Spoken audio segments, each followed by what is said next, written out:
Muy buenas noches, bienvenidos. Así estamos arrancando una nueva semana y una nueva edición de Visión 7 Resumen con todo lo que tenés que saber antes de irte a dormir, las noticias más importantes, al menos para nosotros, y las que tenés que conocer. Día lunes y tenemos con nosotros a José Nathanson para que nos traiga un tema del día que en este caso tiene que ver con lo que va a pasar con los ferrocarriles. ¿No es así, José? ¿Cómo va? Buenas noches. ¿Qué tal, Gaby? Buenas noches. Efectivamente, se conoció hoy la decisión de la presidenta, anunciada el domingo, se conoció hoy el decreto que reglamenta la estatización de Ferrocarriles Argentinos, la recreación de Ferrocarriles Argentinos, de la vieja empresa Ferrocarriles Argentinos. Vamos a estar hablando de eso, del futuro de los trenes en la Argentina.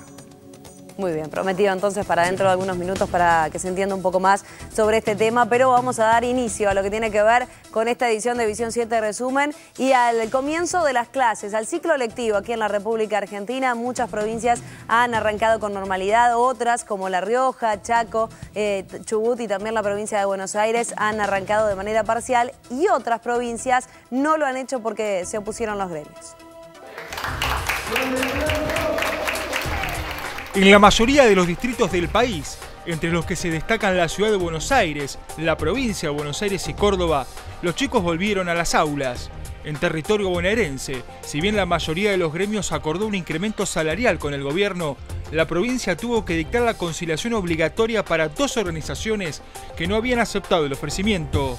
Pero la dificultad más grande está centrada en 4 provincias que no iniciaron el ciclo lectivo. Se trata de Santa Fe, que lleva adelante un paro por 48 horas, igual que las provincias de Santa Cruz y Tierra del Fuego. En Entre Ríos, los docentes convocaron una huelga de 5 días, en tanto que en La Rioja y Chaco, los docentes pararon este lunes. A diferencia de otros años, me parece que van a ir tendiendo a la resolución. Provincia de Buenos Aires hay una conciliación obligatoria. En Entre Ríos me parece que hay en curso una conciliación obligatoria. Ayer hablé con la ministra de Santa Fe y están haciendo todo lo posible para que ese conflicto concluya.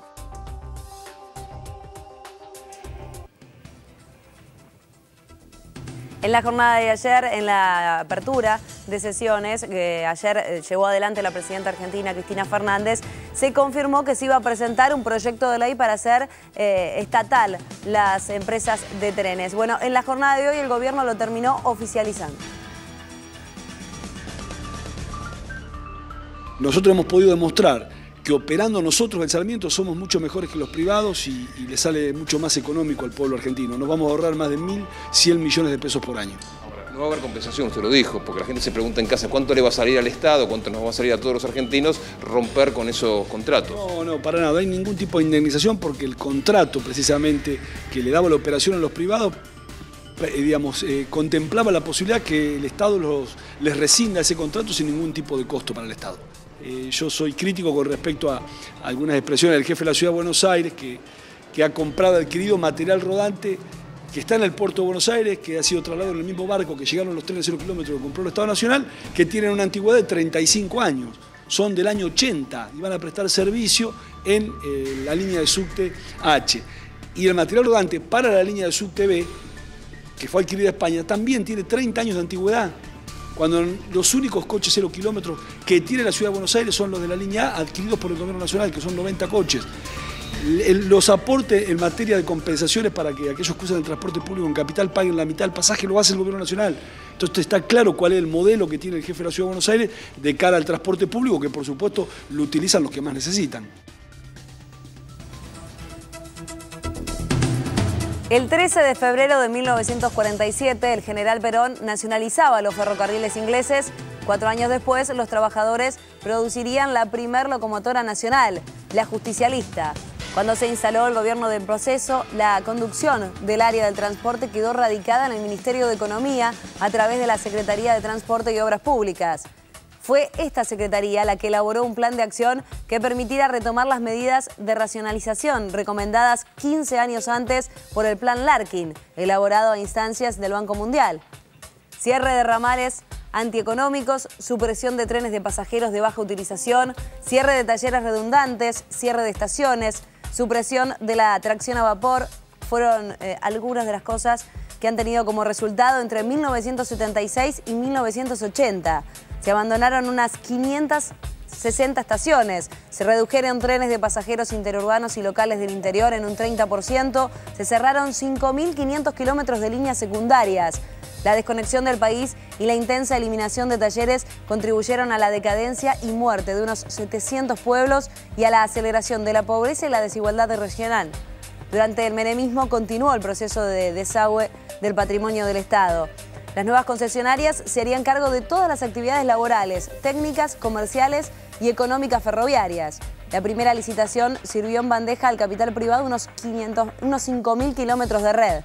A la primera licitación de 1991, adjudicada a Ferroexpreso Pampeano Sociedad Anónima en noviembre de ese año, le siguieron otras 5. Para 1993, todos los servicios de carga habían sido privatizados. La aniquilación del sistema ferroviario estatal trajo aparejado un ejército de decenas de miles de desempleados y pueblos fantasmas.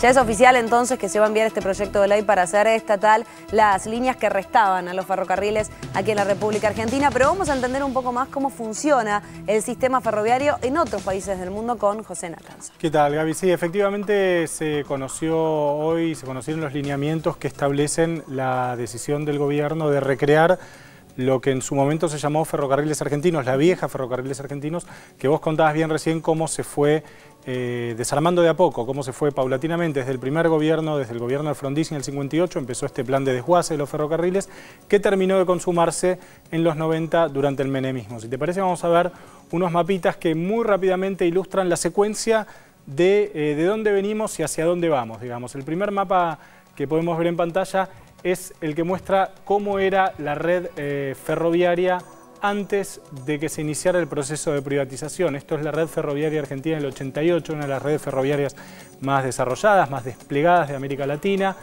con una extensión que llegaba a cubrir buena parte del país. Así estaba en el 88. Vemos el siguiente mapa y vemos lo que quedaba de la red ferroviaria en el 2001, es decir, después de que se empezara a implementar el proceso que vos describías recién, el proceso de cierre de talleres, de cierre de fábricas ferroviarias, de despido de empleados y demás, la red se había reducido de manera muy significativa, como se ve muy claramente en este segundo mapa. Vamos a ver un tercer mapa en donde se ve cómo se avanzó unos años después, cuando se empezaron a poner en marcha algunas decisiones del gobierno de recuperar la red ferroviaria, esto es en el 2007, y vamos a ver el último mapa que muestra cómo estamos hoy con la red ferroviaria argentina. Ahí terminamos de ver la secuencia de cómo se fue desarmando y cómo de a poco se ha ido reconstruyendo la red ferroviaria, aunque obviamente estamos muy lejos de la red que tenía Argentina en su momento. Ahora, también hay que decir, me parece, un par de cuestiones. Lo que uno habla en general cuando se refiere a la red ferroviaria, a los trenes en la Argentina, son 3 subsistemas muy diferenciados. Un primer subsistema es el subsistema de carga, que transporte en general grandes volúmenes de soja, qué sé yo, de minerales, de lo que sea. Esta es una red que en general es rentable, porque son actividades exportadoras que resultan bastante rentables. El segundo subsistema es el subsistema interurbano, el que conecta diferentes ciudades, Buenos Aires, Mar del Plata, Buenos Aires, Córdoba, Córdoba, Salta, etcétera, que es el subsistema que fue más desarmado durante los 90 y el cual está costando más recuperar. Y el tercer subsistema es el subsistema metropolitano, que es el que conecta básicamente capital con Gran Buenos Aires. Ahí es donde está, desde mi punto de vista y en general la evaluación de los que saben, el nudo del problema ferroviario en la Argentina. Estas 7 líneas que conectan la capital federal con el Gran Buenos Aires, la San Martín, la Sarmiento, Mitre, Belgrano, etcétera, etcétera. Son líneas que tienen una extensión de entre 60, 70 hasta 80 kilómetros y por donde transitan todos los días algo así como 1,5 millones de personas. Es decir, un volumen de gente muy importante. Porque esto es algo que me parece que es importante subrayar cuando uno habla de los ferrocarriles. Los ferrocarriles son decisivos, digamos, son interesantes, son fundamentales para el traslado de todas las personas. Sí, cuando hay mucha densidad, cuando uno necesita transportar grandes volúmenes, de soja, de carbón, de lo que sea, o de personas, digamos. Claro. En Argentina, que es un país con una densidad poblacional baja, estos grandes volúmenes se concentran básicamente en la capital federal y el Gran Buenos Aires. Es esto lo que se está tratando de reconstruir sobre todo. Ahí es donde se está poniendo el esfuerzo en los últimos años.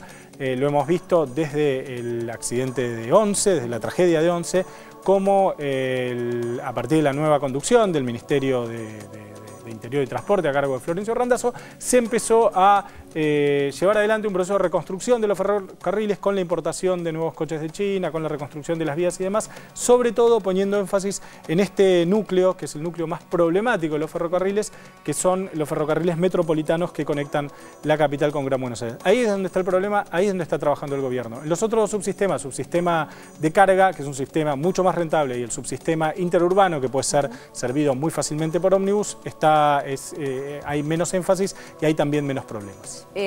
¿Cuándo va a estar este proyecto ya enviado para su tratamiento? Ya en estos días y no parece que haya demasiados problemas, no parece que haya demasiados problemas.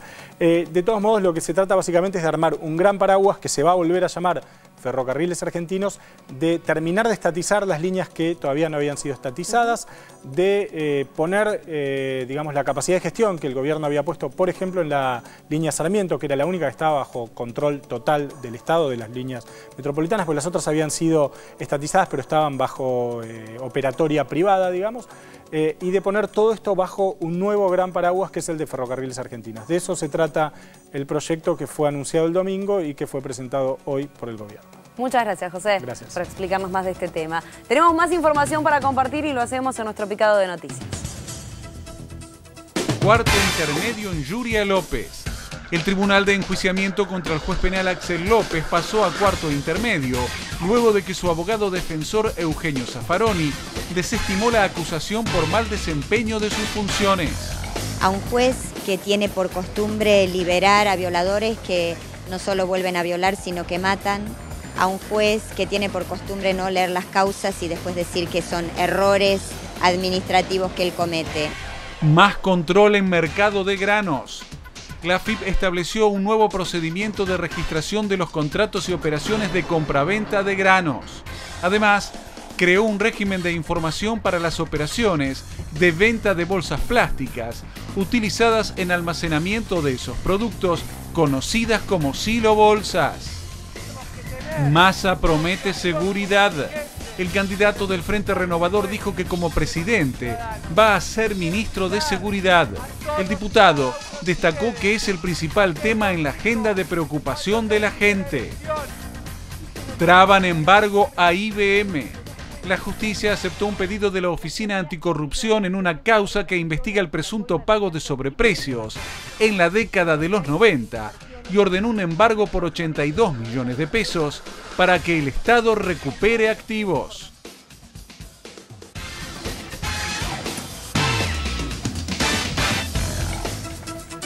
Y compartimos lo que para nosotros fue el tuit del día, la polémica que ha crecido en las redes sociales a partir de las nuevas escuchas que se han difundido en las últimas horas sobre la denuncia del exfiscal Nisman, difundidas en programa y concretamente en La Cornisa.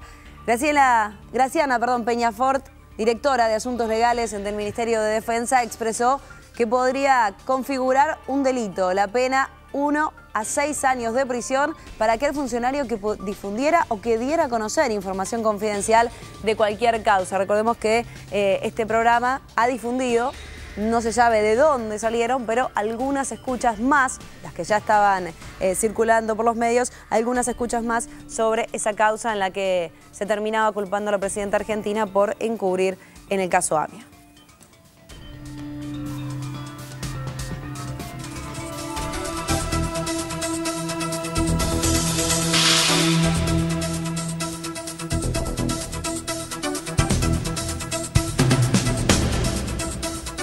Y continuando con este tema, el juez federal Daniel Rafecas sostuvo que no tienen ninguna relevancia y no sirven de nada las nuevas escuchas que fueron divulgadas por algunos medios sobre parte de la denuncia que realizó el fiscal Alberto Nisman contra la presidenta Cristina Fernández por encubrimiento y que fue desestimada por él mismo.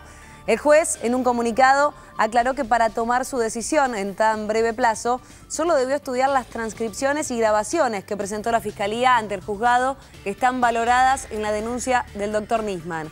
Además, aseguró que las escuchas telefónicas de las que se dan cuenta en distintos medios en las últimas horas relacionadas con estos sucesos, evidentemente no fueron en su momento consideradas relevantes por los organismos encargados de su análisis, ni por la Fiscalía Interviniente, la UFI-AMIA, y no fueron presentados como prueba ante la justicia para fundamentar la denuncia por encubrimiento. Continuamos ahora hablando del gobernador de la provincia de Buenos Aires, de Daniel Scioli, quien abrió las sesiones legislativas ordinarias número 143 y que además hizo referencia al gobierno nacional y a que sigue estando del lado del kirchnerismo. Acompañado por Gabriel Mariotto, el gobernador Daniel Scioli inauguró el periodo 143 de las sesiones ordinarias de la legislatura provincial. Recordó al ex vicegobernador Alberto Balestrini y remarcó el acompañamiento del gobierno nacional a su gestión en la provincia de Buenos Aires. Yo integro este proyecto político convocado por Néstor y Cristina desde el inicio, desde el sueño transformador de la Argentina, cuando me la jugué junto a él allá en el año 2003. Y el pueblo argentino nos dio y nos confió esa enorme responsabilidad. ¿Y por qué digo esto? Por el sentimiento de orgullo que siento de pertenecer a este espacio, que es el único que acredita un compromiso total a partir de la fuerza de los hechos con los humildes, los trabajadores, la clase media, con el consumo interno y con la industria y el trabajo argentino.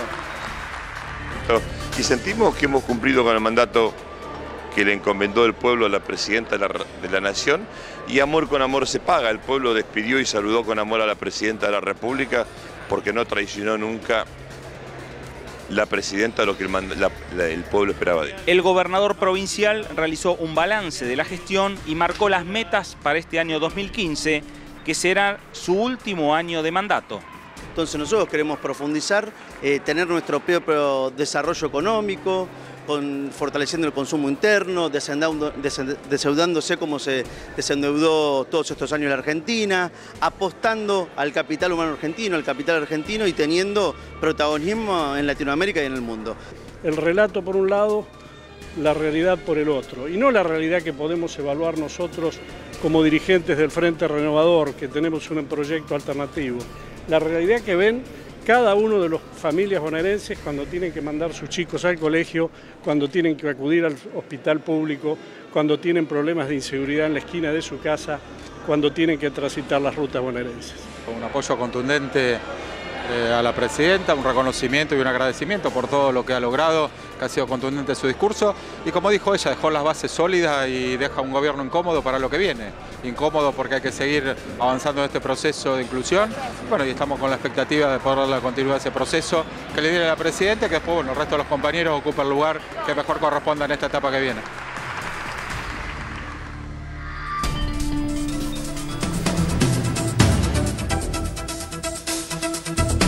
Comenzó el juicio por el pago de sobresueldos durante el gobierno menemista. Son juzgados el expresidente Carlos Menem y sus exministros de Economía, Domingo Cavallo, y de Justicia, Raúl Granillo Ocampo, entre otros procesados, quienes deberán responder en el juicio oral por el delito de peculado, que prevé hasta 10 años de prisión.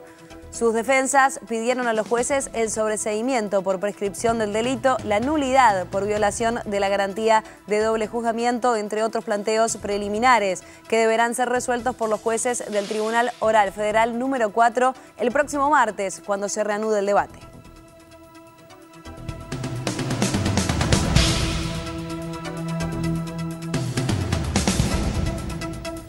Todavía hay repercusiones sobre la movilización de gente que hubo en la Plaza de los Dos Congresos el domingo en la apertura de sesiones ordinarias que ha llevado adelante Cristina Fernández, y el que analiza en este caso lo que ha dicho también la presidenta argentina es Sergio De Piero, sociólogo y politólogo.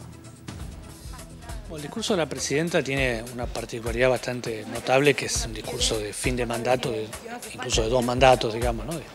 Los 8 años de gobierno que va a completar, y que muestra a un gobierno con la capacidad todavía de generar agenda política, digamos, ¿no? De ponerse en el centro de la escena política en un momento complicado de la vida política nacional, a partir la denuncia y posterior muerte del fiscal Nisman, en términos trágicos, hace que el gobierno pueda recuperar una agenda política de cara a las elecciones, digamos, ¿no? Donde centre sus preocupaciones en la gestión del Estado y el rol que el Estado quiere cumplir. Entonces, en ese sentido, ser el octavo discurso que da la Nación, la pone de todos modos con la capacidad de generar política. Bueno, el anuncio de este control de los trenes en manos del Estado pone un tema sumamente importante vinculado a la cotidianidad de millones de argentinos a discutir nada menos que en el Congreso.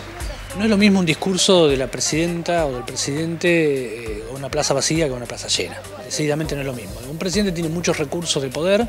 Unos son los recursos institucionales propios del Poder Ejecutivo, otros recursos son la mayoría en el Congreso, como la tiene actualmente el Gobierno, y otro recurso, es la capacidad de movilización política que genera en distintos sectores sociales. Mantener, yo diría, intacta esa capacidad de movilización desde hace tantos años hace que sea un recurso por demás valorado y por demás tenido en cuenta por toda la oposición política.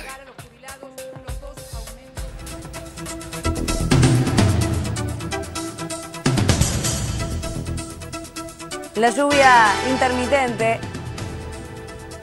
en la zona cordillerana de Chubut trajo algo de alivio y contribuyó con los brigadistas que desde hace semanas intentan controlar el incendio de bosques nativos en la provincia. Ayer fue un día de mucha tensión, ya que las llamas sobrepasaron un cortafuegos y avanzaron hacia el este, según lo confirmó el flamante coordinador interino del Plan Nacional de Manejo del Fuego, Fernando Epele, quien acompañó al jefe de gabinete y al gobernador chubutense a recorrer la zona afectada por el incendio. Tanto Aníbal Fernández como Martín Bussi coincidieron en calificar como intencional los incendios provocados. Otros focos se declararon en Lago Puelo, en el Cerro Currumahuida y también en el Bolsón, que si bien están contenidos, falta controlarlos y extinguirlos totalmente.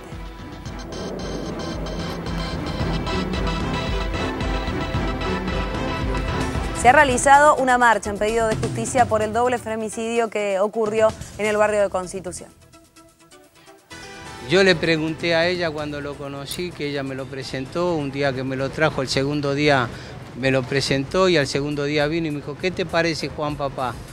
Y yo le dije la verdad, le digo, no es hombre para vos, le dije, pero vos siempre sos el mismo, me dijo. Entonces yo me quedé, no le dije más nada y ella me contestó más nada y quedó ahí. ¿Pero por qué usted veía que no era para ella? Y por diferencia de edad, por diferencia que yo no lo veía para ella. No porque era una mala persona o buena persona. Eso no quita, digamos, de que también puede ser un criminal. La justicia todavía no dio el veredicto. Cuando la justicia dé el veredicto, voy a estar convencido que fue. Ahora estoy totalmente destruido, amargado. No sé, no tengo palabras, no hay calificativo como para ponerme una cosa así, digamos, y un hecho que se ha cometido de esta manera.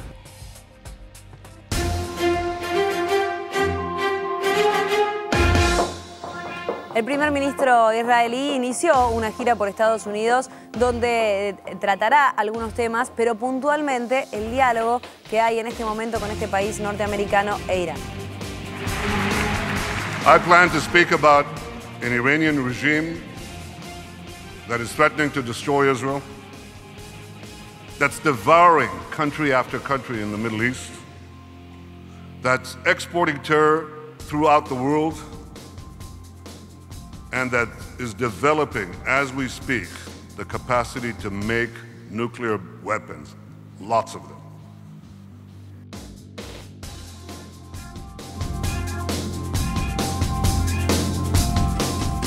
En medio del recrudecimiento de las tensiones entre los dos países, el gobierno de Venezuela le dio un plazo de 2 semanas al gobierno de Estados Unidos para presentar un plan de clasificación de los 17 funcionarios que quedarán en la embajada de ese país en Caracas. La medida complica aún más la normalización de las relaciones consulares entre Washington y Caracas, que están sin embajador desde el año 2010. Según indicó el presidente Nicolás Maduro, la Embajada de Estados Unidos en Caracas cuenta con un centenar de funcionarios. Continuamos con más información internacional y en este caso nos lleva a hablar de Uruguay, que ha vivido una jornada también muy importante con el mandato de un nuevo presidente, que ya es un viejo conocido, José Nathanson, para lo que tiene que ver con el pueblo, porque ya ha estado en esa función. Es el segundo mandato de Tabaré Vázquez, que asumió el domingo la presidencia de Uruguay por segunda vez. Uruguay es uno de los pocos países de América Latina que no tienen reelección consecutiva, o sea, no se puede reelegir. El presidente tiene que dejar pasar un mandato. Había sucedido solo con 2 presidentes anteriormente, con Valle, el fundador del viejo Valle Ordóñez, el fundador del Estado moderno uruguayo, y con Julio María Sanguinetti, el primer presidente de la transición democrática. Sucede ahora nuevamente con Tabaré Vázquez, que fue elegido por un porcentaje bastante importante de votos, una diferencia de 25 puntos casi con su contrincante, con quien lo escoltó en votos. Asumió Tabaré en un Uruguay que atraviesa una situación económica diferente a la que había atravesado en los años anteriores, un Uruguay que había crecido durante muchos años a tasas muy importantes, que había logrado durante los varios años de gestión del Frente Amplio una reducción importante de los indicadores de pobreza, de desigualdad, etc. Uruguay en este momento tiene una situación económica ordenada, pero que no es tan holgada o tan positiva como la de los años anteriores, algo que en general está sucediendo con la mayoría de los países de América Latina, y al mismo tiempo Tabaré asume luego de que el Pepe Mujica le puso una impronta muy especial a sus 5 años de presidencia en Uruguay, básicamente con iniciativas que no tienen que ver tanto con la parte social o con la parte económica, sino con los temas valóricos o de costumbres y demás. Recordemos que durante el mandato de Mujica se aprobó la ley de matrimonio igualitario, se aprobó la ley de despenalización del aborto y se aprobó la ley que lo ha hecho mundialmente más famoso, que es la ley que habilita o despenaliza la producción, la comercialización y el consumo de cannabis, cosa que no ocurre en ningún país del mundo salvo Uruguay. Este es el sello del Pepe Mujica a los 5 años de presidencia de gobierno de Uruguay. Hay que ver ahora en este segundo mandato qué es lo que tiene Tabaré para hacer, cuáles son los principales desafíos. Hay problemas enormes de inseguridad, sigue habiendo problemas de delincuencia, de pobreza, etc. Hay que ver cómo Tabaré le logra poner un sello como le puso Mujica a su segunda presidencia en Uruguay.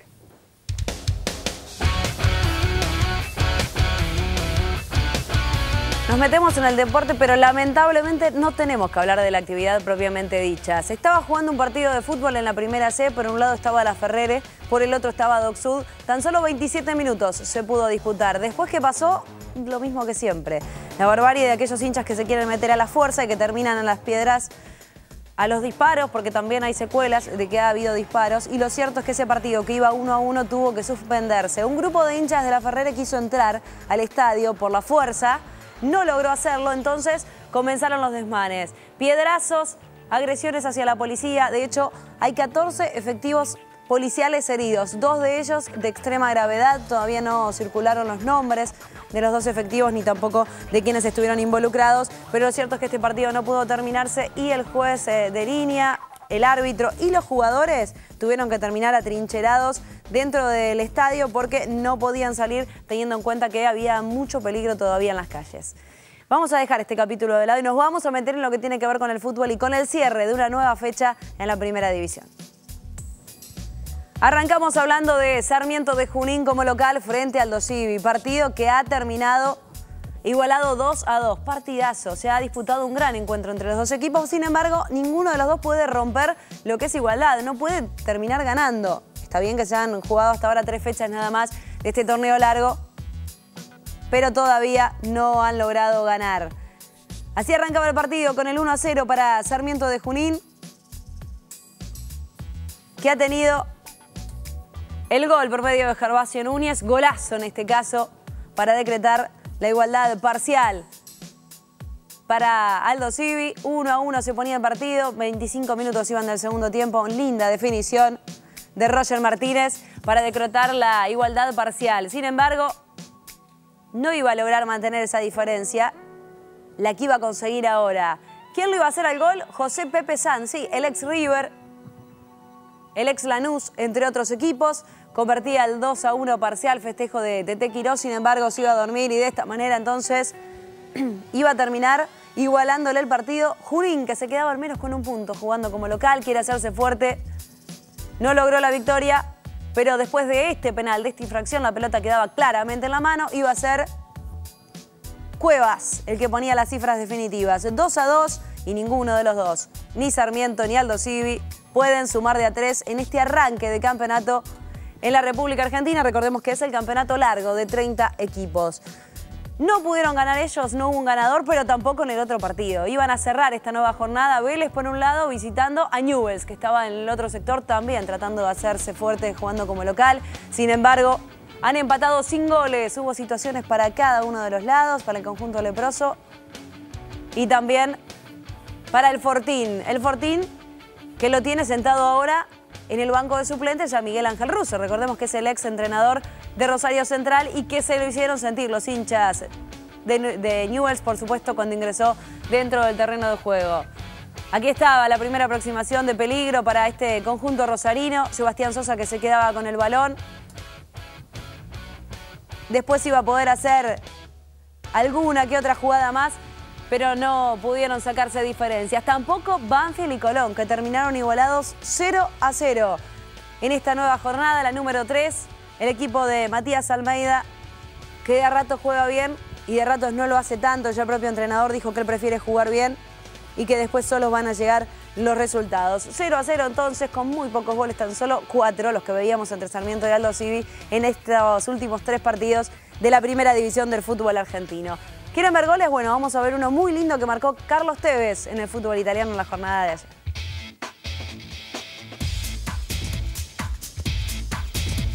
En este caso, el Apache jugando para Juventus tenía que enfrentarse a la Roma. Este conjunto del Apache, la Juventus, que es el líder que tiene el campeonato, mantiene la diferencia de 9 puntos sobre su escolta y este fue el golazo que ha marcado Carlitos Tevez para ayudar a la vecchia señora a seguir en lo más alto de la tabla de posiciones. Además de Carlitos Tevez, fue titular Roberto Pereira, el ex River, el tucumano, que juega también en este equipo que tiene ya 58 puntos. Mientras que la Roma está por detrás, que lo tuvo Iturbe también jugando, pero que lo corre de atrás este conjunto de Juventus. Una gran noticia para el tenis argentino tiene que ver con Juan Martín del Potro. No está Pico Mónaco, que ayer ha jugado la final del Abierto de Buenos Aires frente a Rafael Nadal, pero sí va a estar, en este caso, el tandilense. Va a estar desde otro lado. No va a poder jugar todavía porque recordemos que fue operado hace poco de su muñeca, pero sí estará como sparring, ayudando a los otros 4 que este fin de semana en Tecnópolis, del 6 al 8, va a estar disputando una nueva instancia de la Copa Davis. Bueno, estoy en plena recuperación, voy avanzando más rápido de lo planeado, de los tiempos que el doctor me puso como metas, y después de mi vuelta al equipo de Copa Davis por ahora es acompañando a los jugadores seleccionados en los entrenamientos, en las cenas en el hotel, y esperé mucho tiempo poder volver a ser parte de lo que es la Copa Davis, y me toca estar desde los entrenamientos y verla desde afuera en esta oportunidad, pero si Argentina pasa o en caso de no, y yo me encuentro físicamente bien y bien de salud, voy a estar jugando, que es lo que más quiero. Vine acá esta semana a sumar con mi experiencia, con humildad. Estuve entrenando hoy con Schwarman, que estaba practicando dobles, y a mí ya pelotear con él me sirve, le sirve a él, le hice varios saques para que pueda devolver, voleas, todas cosas preparadas específicas en el doble que a él lo ayudan, y creo que a eso vine. Los jugadores están contentos de lo que yo pueda ayudarlos, lo aceptan muy bien. Para mí también es un gran honor ser bienvenido con todos los chicos y que entiendan la situación de mi mano y que solo puedo sacarles o puedo pegarles de derecha y lo acepten correctamente, y todos vamos en la misma sintonía, y seguramente el resultado va a ser muy bueno al final de la semana. Cambiamos de tema ahora, y para todos aquellos que les gusta el teatro, que disfrutan de ir a ver obras de teatro, bueno, hay una buena historia de amor. Tuya es mi vida, se llamará, es el título que llevará esta obra, que tendrá como protagonistas a Rubén Estela y a Carolina Papaleo. Estarán en Piccadilly lunes y martes. Es una historia muy sencilla de una pareja que alguna vez tuvo un romance, que era una pareja de baile, y que en determinado momento surgió la posibilidad de viajar. Él eligió viajar, ella eligió quedarse. En la obra nos vamos a enterar los motivos de cada uno, Y a partir de eso pasaron 20 años y él vuelve a buscarla porque no pudo olvidarse de ella y se encuentra con que ella tampoco pudo olvidarse de él. Pero bueno, en esta sinopsis muy apretada que hago de la obra, aparece de todo, aparecen reclamos, aparecen recuerdos, aparecen sensaciones, aparece el futuro, aparece el pasado, en fin, va a aparecer los miedos, los encuentros, los desencuentros, ¿no? Sí, es una comedia dramática, pero bueno, tiene muchos momentos de comedia y muchos momentos, no de drama te diría, de momentos nostálgicos, porque es el relato, digamos, es un cuento de una pareja que se reencuentra después de 20 años y bueno, estas cuestiones tienen, digamos, sus bemoles. Esta cosa de algunos pases de factura que tiene mi personaje y este reencuentro después de tanto tiempo y todo lo que han vivido, como cualquier persona durante 20 años, las cosas que han vivido esos 20 años que estuvieron separados. Por eso te diría que tiene esta cosa nostálgica de alguna manera, pero bueno, fundamentalmente es una comedia dramática, más comedia que drama.